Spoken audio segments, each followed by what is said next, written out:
Hey, listen to Wrestling Up on FreeFM, ArrowFM, and MP. I'm Grady, and live on Skype we got Josh. Hey. We got a lot of matches to get through. 13 matches announced for WrestleMania 40. That means they're going to get roughly 2 minutes each unless we start skipping. But let's run down, I guess, all the non-Bloodline related matches first up. And we got a Women's World Championship match. Rhea Ripley will be defending against Becky Lynch.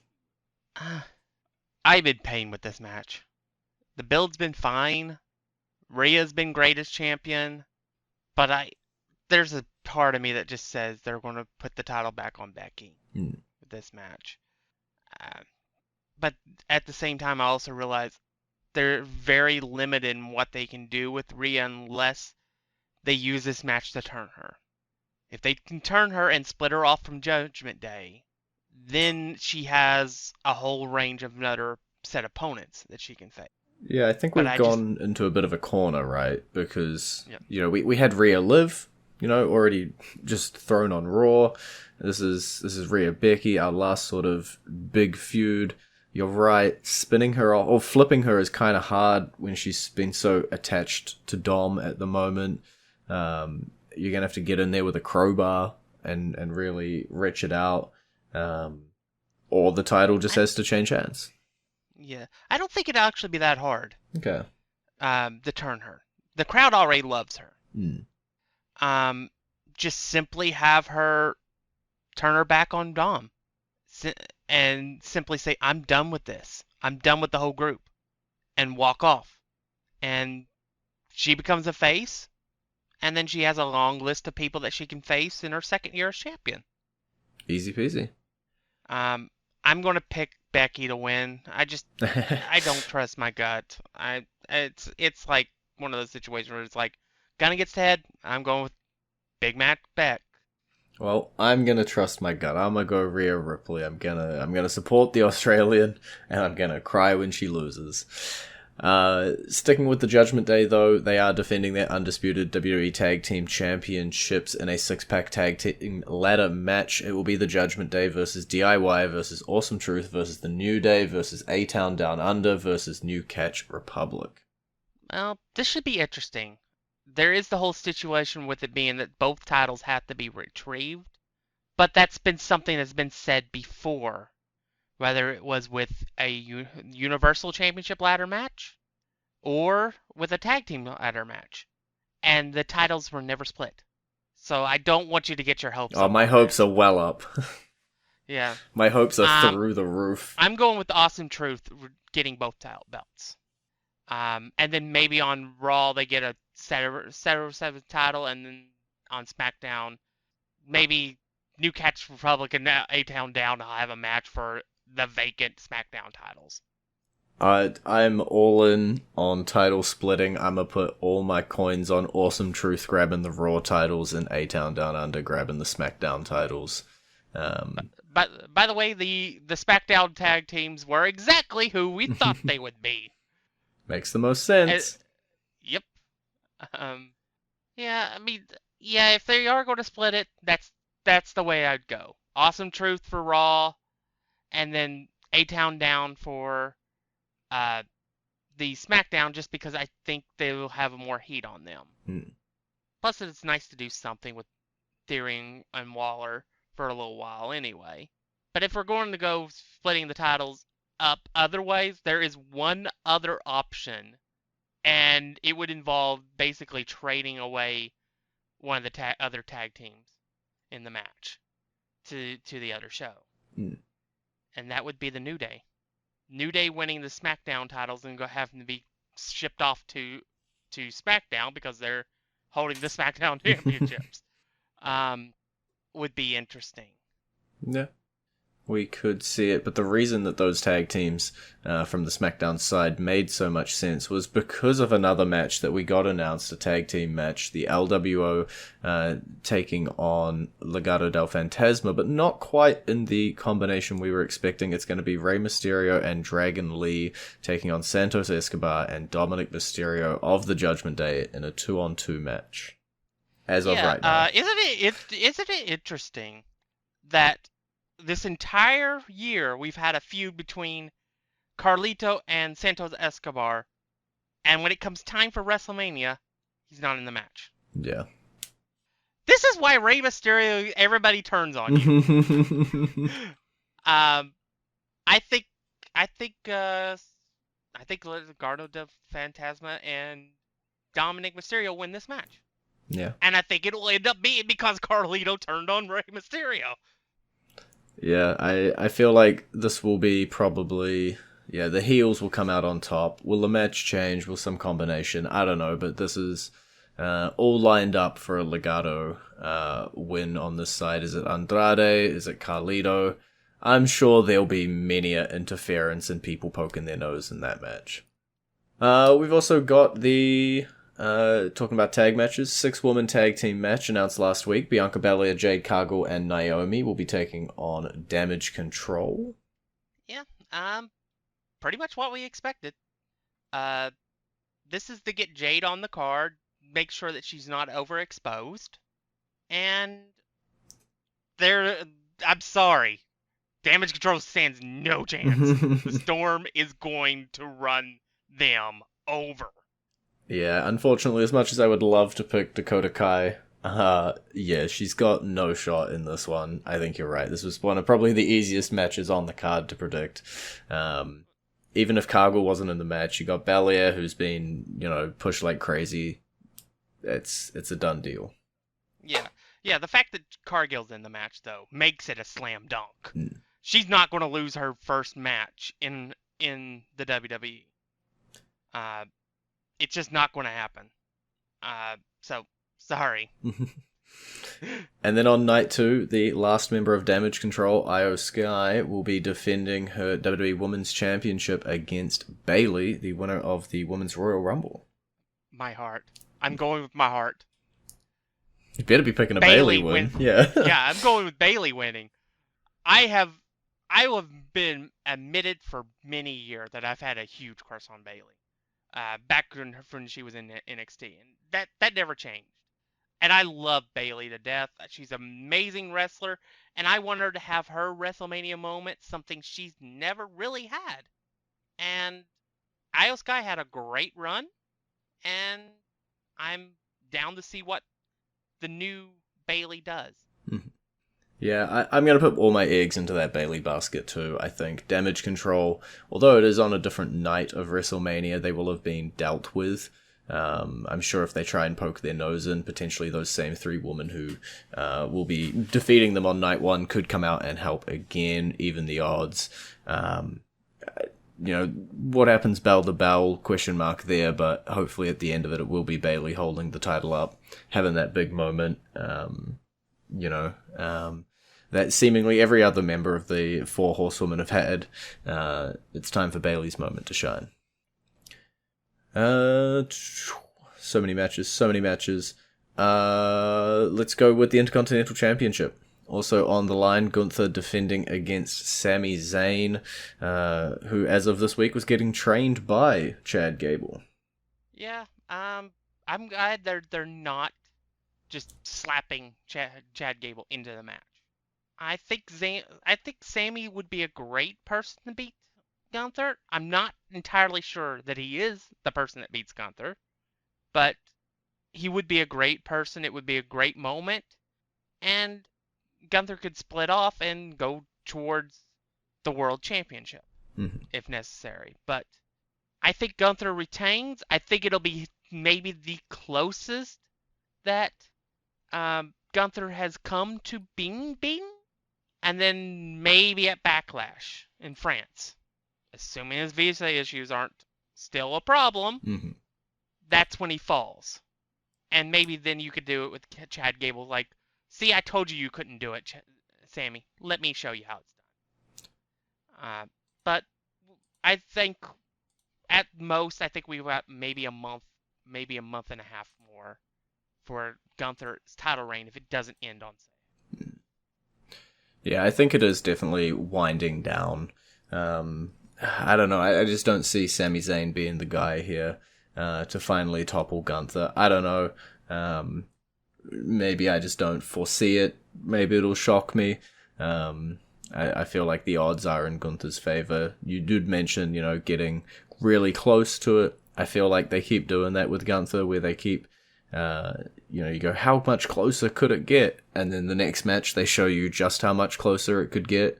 And so, yeah, I do expect this one. He's not weakening, but his challenges are getting better and better and better.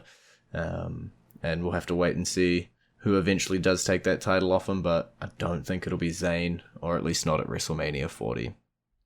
That's what happens when you have somebody with a lot of tape on them.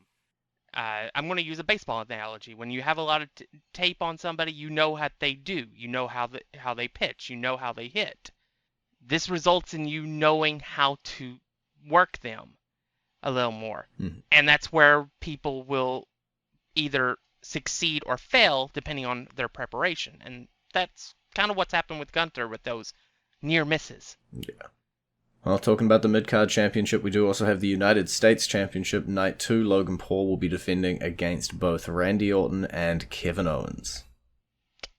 This is almost the second easiest match to predict, but it's still one of those where it's like, I wouldn't be surprised. I'm going with the Logan Paul retaining, because I don't think either Orton or Owens is the person to take the title off of Paul, but I would not be surprised if Randy Orton walks out with the championship. Not one bit. I'm going to shock the world. And I'm also going to pick a Logan Paul win. Yeah, I think Triple Threat makes it really easy to protect people and to have Logan Paul, just steal a victory. He's allowed to do anything he wants in terms of no DQ. We've seen the brass knuckles be an important factor throughout the feud, throughout the feuds leading up to this, throughout his matches before this.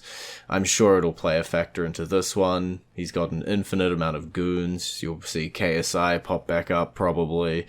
And yeah, ultimately, I do think Logan Paul retains probably about a 85% chance, and then maybe a 15% chance, or a 14% chance of Randy winning, and then a 1% chance of Kevin Owens accidentally coming out on top. I don't see him having much chance here at WrestleMania 40.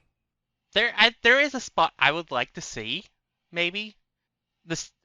Kevin Owens hit the stunner on Logan Paul, but immediately get turned around into an RKO, and all three men are just laid out because of the length of time of the match and stuff. So Orton can't take advantage. Kevin Owens can't take advantage. And so eventually then they get back up and they continue the match. But it's like, because I think that would be a cool visual, just see stunner, RKO. It's, yeah. I think we'll surely see some sort of combination of those moves coming out and about. But talking about mid-carders on SmackDown, we do also have a singles match between LA Knight and AJ Styles. This feels like it should have a stipulation, doesn't it? It really should. We had home invasion, but no stipulation. Yeah. I think this is going to be one of those matches that will probably be redone at Backlash. Yeah. 100%. And probably will have the stipulation on it then. I think I'll go with AJ winning. I think that's because I think the feud needs to continue because of the intensity of it. And as much as I like LA Knight, I just think it makes more sense to have Styles win the match one. Mm-hmm. If you're going to continue it. If this is going to be the end of it, LA Knight wins. Yeah, I think you're right. This will be more than one and done. AJ Styles picks up the win at WrestleMania, then at Backlash, put a stipulation on it. LA Knight comes out on top. Does mean it may not be a clean win. There may be some stuff that happens to cause LA Knight the match. We'll have to wait and see. But yeah, I feel like when you've built up a feud this much, one match shouldn't be enough to blow it off. Especially one bog standard singles match shouldn't be enough to blow it off. And then we're going to give it 30 seconds. There's a 6-man Philadelphia street fight. The Pride, Bobby Lashley, Angelo Dawkins, and Montez Ford will be going up against the Final Testament, Karrion Kross, Akam, and Razor. Alright. Yep. The Final Testament. You know what? I'm going to pick the Pride just so we can disagree on one of these matches. but I will not explain why, because we are running out of time, so I'm going to go into our entrance theme of the week. It's not an entrance theme, it is none other than the theme for WrestleMania 40, and it is playing for you now.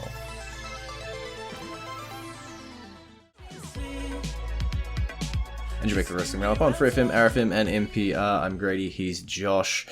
We've got 4 matches left. If I have done my job correctly, I'm going to run them all down, and we will discuss them as a group.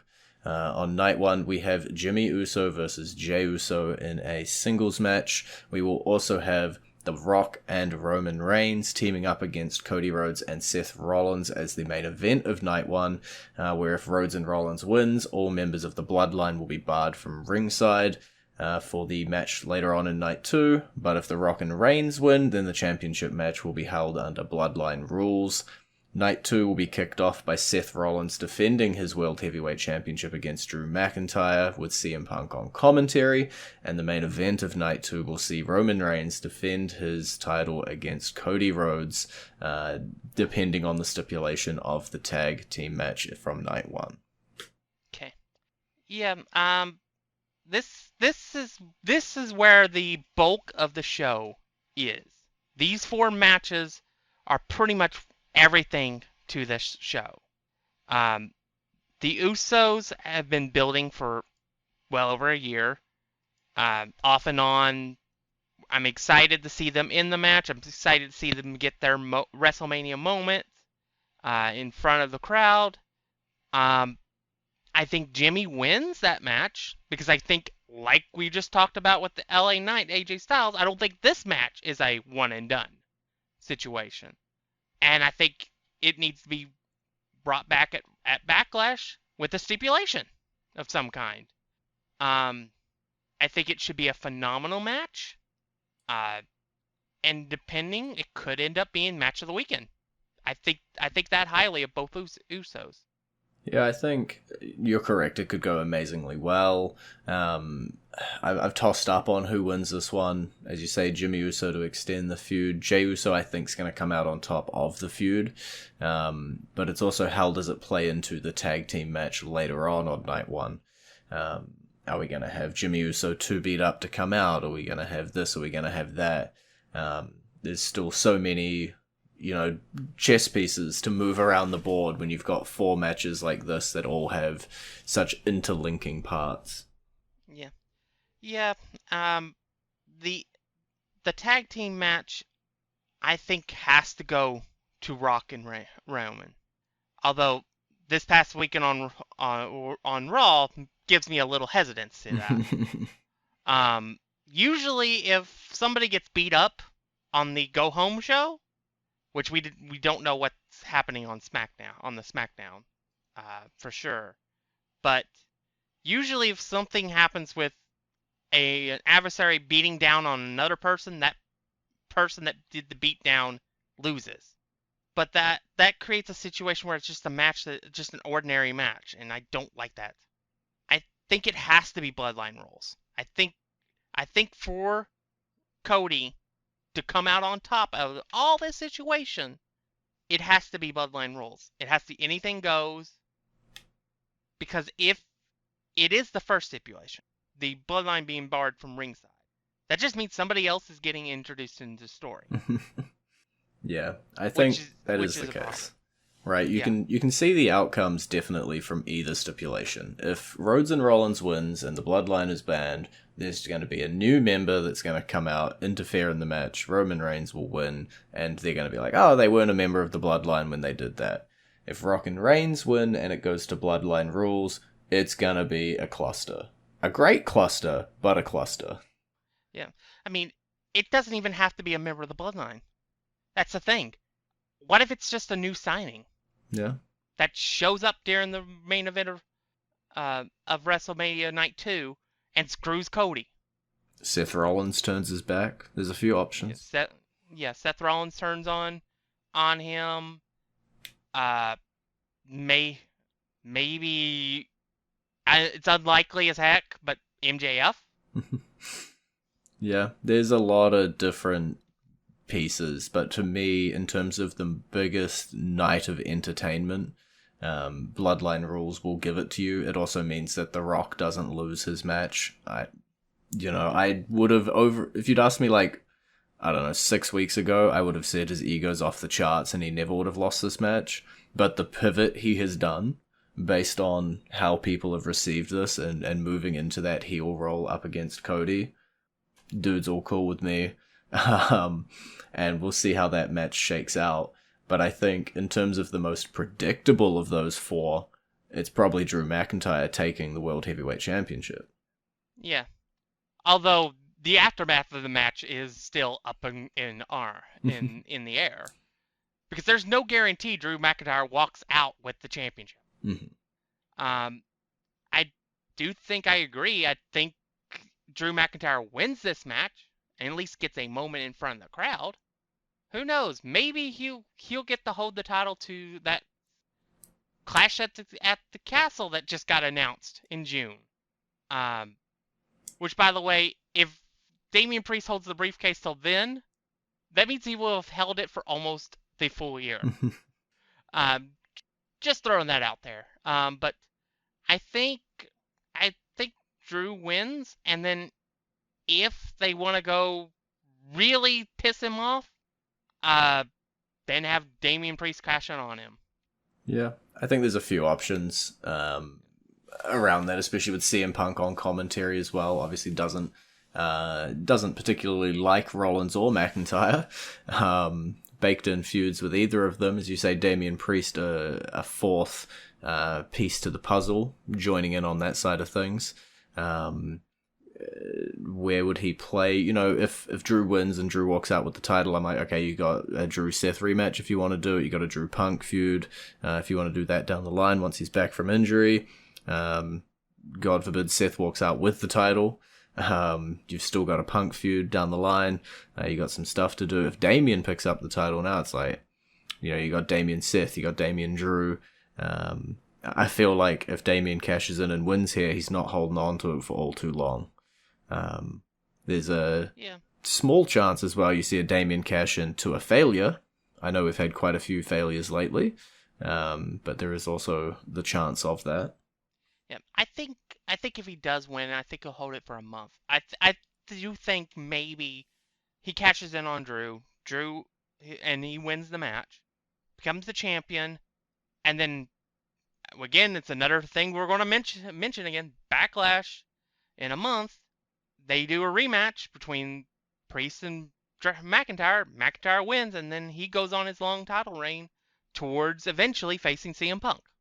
It's really a shame for Priest, I think, because so many of the champions and their contenders have just been so hot at the moment that, you know, he can't get involved in the Reigns Rhodes. He couldn't get involved in the Rollins Punk, and now the McIntyre. These guys are just firing on so many cylinders above where he is in the Judgment Day right now, I think, and sort of limiting us. I will say this. If you want to create a mega heel, have him cash in on a newly crowned Cody Rhodes. That will get you some heat. Yeah, well, that is our last match to talk about, and we got about 3 minutes left. Roman Reigns, Cody Rhodes. We talked about it a little bit. We think it'll be under Bloodline rules. We think Cody Rhodes is going to walk out the winner, but what do we think is going to happen between the bells? This match has all the intrigue in it, because nothing is set in stone. I think this is one of the few matches we've gone into it where it's like, oh, yeah, Roman Reigns is going to win. We don't know that. And that's a beautiful thing with this title reign of his. I think it's the first time where it's like, yeah, I could see it. I could see Cody winning. I could see Roman losing. But will he? Yeah, that's the thing. I think because of the statements and stuff where Cody wouldn't be able to challenge again, I think Cody will win. I think because I personally really wanted it to be at Survivor Series. Because that's at Madison Square Garden, and that's where the story, I feel like, should end. But I think it ends Sunday night. Whatever time it is, it's on Sunday night. I think it ends on Sunday night. 2 a.m. For New Zealand, it is at a lovely time. I think it starts at 1 p.m.-ish over here. Yeah, I think Cody Rhodes does walk out the win. Oh, sorry, it's earlier than that. It starts at 11 a.m. I do think Cody Rhodes walks out with the win. I do think we see a cluster. I do think there's going to be... I think people have been calling them the Cody Vengers to go up against the Bloodline. I'm really hoping just for some absolute great entertainment. I would not be shocked if it, from start of entrances to the end of everything goes over an hour just on that segment, including the match. It really is going to be, hopefully, a good cap to what is a historic 40th WrestleMania. And that is a cap to our episode previewing WrestleMania 40 because we have run out of time. It's been great talking to you. Bye, B. You can visit our Facebook page, facebook.com/wrestling R&D up, or our Twitter page, twitter.com/wrestling R&D up, or our YouTube page, youtube.com/wrestling RND up. And we will catch you next week with the results of WrestleMania 40.